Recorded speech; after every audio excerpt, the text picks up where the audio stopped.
Okay, so today's activity is going to be about personification.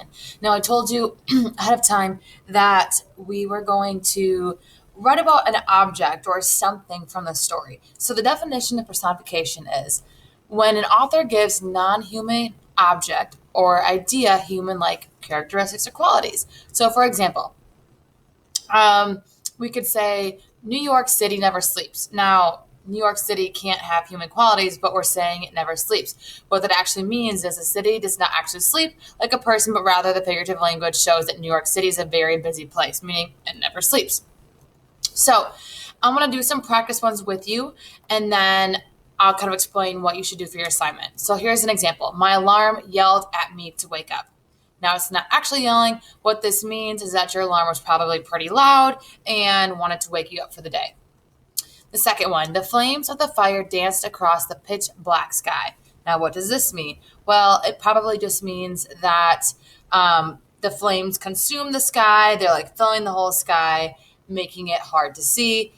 Dancing, if you see flames, they kind of like go big and then small and etc. So there's your example as well. Now we're just going to read a very short story and kind of pull out some more personification from here. The clouds sobbed as they looked down upon the tiny town. Clouds sobbing would be one example of giving human-like qualities, once again, because clouds aren't crying for real. It had virtually been wiped off the map by a monstrous twister. The tornado dropped down from the sky and devoured everything in its path.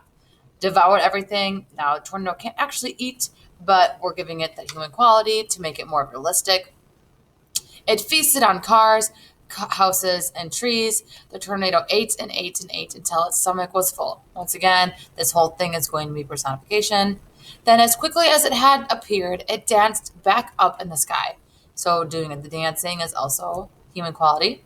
The poor people emerged from their shelters to find everything was gone. But the tiny town proved resilient. Soon the roads were dotted with beautiful houses, fences, and flowers. And once again, the clouds laughed and played above the town. So the last example would be the clouds laughing and playing in the town. So what I want you to do is I want you to choose one object, or if there's animals you can think of from the story. You could use Freak's crutches. You could use maybe the beer cans in Iggy and Loretta's house. You could use the ornithopter, maybe Freak's or Max's shoulders, the dictionary, the pocket knife, literally anything from the beginning of the story until the very end that you want to explain the life of that object. So if I were to choose something in the classroom, I could use a day in the life of a Tootsie Roll in Miss Ruby's hangout. So I start off the day by sitting in a black box that looks like a dice. And sometimes Miss Hoopy does review activities in which, if students get the answer correctly, she throws me across the classroom into a student's hand. Now, sometimes students don't catch me and I lay on the floor and I bounce and it hurts my back. Sometimes it goes right through their fingers like I'm butter. And other times the students catch me perfectly in their hand. However, they undress me and take off my wrapper and I'm naked, and then they decide that they want to taste the delicious flavor that I am consumed with. And that is the end of my life.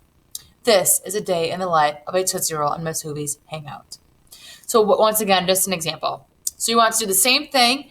I want you to write about 10 sentences or more to describe whatever object it is that you are explaining from Freak the Mighty. If you have questions, please ask, and also look at the rubric to see how you're going to be graded. And good luck and have fun with this. And yes, you can write more than 10 sentences, but 10 is the minimum.